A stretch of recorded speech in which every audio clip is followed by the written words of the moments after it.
side, and that you can achieve your dreams, you can achieve your goals, that vision that you have for your life. You can do it. Just keep pushing forward. So what I want to do is tell you a story. I want to tell you a story about a little girl who lived in South Boston, Virginia, small town, back in 1990. She was in her kindergarten classroom of Washington Coleman Elementary School with her school teacher, a little small white lady with red curls in her hair, small frame. And she stood before her class and she told her class to do something for her. The kids waited excitedly, and she said, I want you to draw a picture of what you want to be when you grow up. Wow. What do I want to be when I grow up? Excitedly on my piece of paper, I drew a picture of a schoolhouse. My schoolhouse even had a bell. And I was so excited about it that I went home and told my grandmother about it. And I was like, Grandmother, look, when I grow up, I want to be a school teacher. She laughed and she giggled because she kept kids in the afternoon. And I had a little chalkboard of my own and a little chair. And I would line the kids up and teach them everything that I had learned at school. And she said, well, that's good. But she said, we need some doctors in the family. And carelessly I said, I can do that too. How many of you know that there's power in the tongue? I had to take a deep breath and sit in that a moment, because I didn't know what I was speaking over myself at that moment. And that moment when my teacher asked me to do that in kindergarten was my first experience with writing and creating my own vision. Years passed, time passed, years went on, and I found myself in my early 30s in a state of what I like to call an comfortable discomfort. See, because there I was comfortable with my life. See, I had achieved a lot of things. I had been on BET's Teen Summit as a panelist. I had performed with Grammy Award-winning artists. I had designed jewelry for different artists. I had done all of these things. And there I was in my 30s. I had already purchased my first home. Both vehicles were paid off. I had a husband and I had 2 kids. Oh, I was living the good life. But in that comfortable discomfort, that discomfort was that even though I had achieved all those things and done all those things, I had not yet accomplished the vision, the goals, and the dreams that I had for my life. The things that that little girl at 5 years old had put on that paper and told my grandmother that I would do. And so God came and shook some things up. I remember coming home from football practice with my kids, and my kids had ran upstairs to get washed up, and I was sitting in the kitchen getting ready to prepare dinner, and I had a knife in my hand, getting ready to cut open some fish, because it was frying fish. You like fried fish, don't you? So I was in the kitchen, and my husband came up to me and said, hey, can you put the knife down?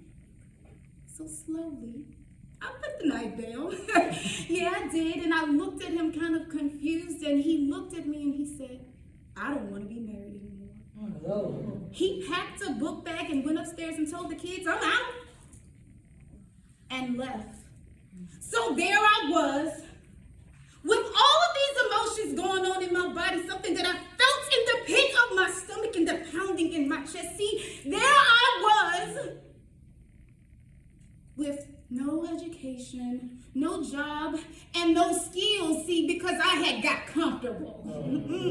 Yeah, sometimes we get comfortable. And then I was hurt, I was broken, I was messed up, didn't know what to do, till I found myself in the middle of social services. Shame. The shame that filled my body, that filled my head, that filled my heart, and the brokenness that was all over me. And I said, why, God? Why is this happening to me? Why am I experiencing this? Because sometimes we question God. And so I found myself somehow on YouTube listening to a video by Lisa Nichols, and she's talking about experiencing her own rock bottom. And she spoke to me in that video because she talked about focusing on her why. And something happened again Habakkuk 2:2, write the vision and make it plain. I had this whiteboard in my living room, and I came home, and on that whiteboard I wrote remembering my why, and I aligned everything up that I wanted to focus on for myself. And in that moment, I took my faith with my work and I combined them together, and I jumped in the ring. I jumped in the ring and I began to fight for my life and the things that I wanted for myself. But what I didn't know is that the enemy was out there ready to attack. Because silently for 5 years, I had been battling a health condition that my family didn't even know about. I was dealing with baby daddy drama and divorce. I was dealing with the fact that I didn't know where me and my kids were going to live, where we were going to sleep, and what food that I was going to be able to provide. Messed up, told up. And then something happened. And this was the confirmation that I had when I saw Sister Michelle walk in the building, because she was the one that invited me to an Envision board party. Look at God. See, God's like that. I didn't even know she was coming. And when I went to the Vision board party, I didn't even feel like going. I went because I told her I was coming.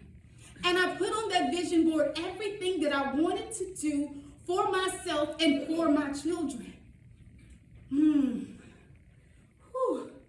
And getting home that day, that's when I seek clarity. And I got clarity for God, because I kept saying, why God, why me? God said, child, daughter, why not you? And some things happened to me as I began to listen to God. And he said, daughter, I had to shake some things up in your life. Move some things around and remove some people. Why? Because you lost your focus and you lost your vision. See, I had forgotten all about the little girl and the dreams that she had for herself when her teacher asked her, and the promise that I had told my grandmother. And I got comfortable. And in the instant that I got that lesson that God had given me, that's when things began to turn around. So suddenly going to the doctor's office, 5 years of silence and continuing to get biopsies done turned into, you don't have to come back anymore. No more abnormal cells. No cancer. But see, that was the only one piece of the story. See, then some more things begin to happen in my life. See, somehow this girl with crazy faith decided to step out and fill out a paper for a home loan. Now I wasn't working nowhere, I didn't have no job, but somehow, see, I know the God that I serve. I was approved for a home for me and my children. Imagine that. And then some more things began to happen in my life. I'm like, well, what is it? What is going on, God? Things just keep happening and working out for my good. Well, that lady went and had surgery, and fresh off of having surgery, went to a job interview and was hired. And not only was she hired as that school teacher. Wow. And not only was she just that school teacher and kept fighting and fighting and fighting, she finally became Dr. Rokeisha Tamika Edmondson. So from the little girl with the vision to Dr. Edmondson, I tell you today, write the vision and make it plain. Habakkuk 2:2. It doesn't matter what your life may be looking like. It doesn't matter what you may be going through. It doesn't matter what obstacles you have, as long as you hold to your vision. Jump in the ring. Take your faith and your work and combine it together and keep pushing to achieve your goals. Because you can do it, you can, and you will. And that's what today is all about. Manifesting your goals and your dreams. Thank you.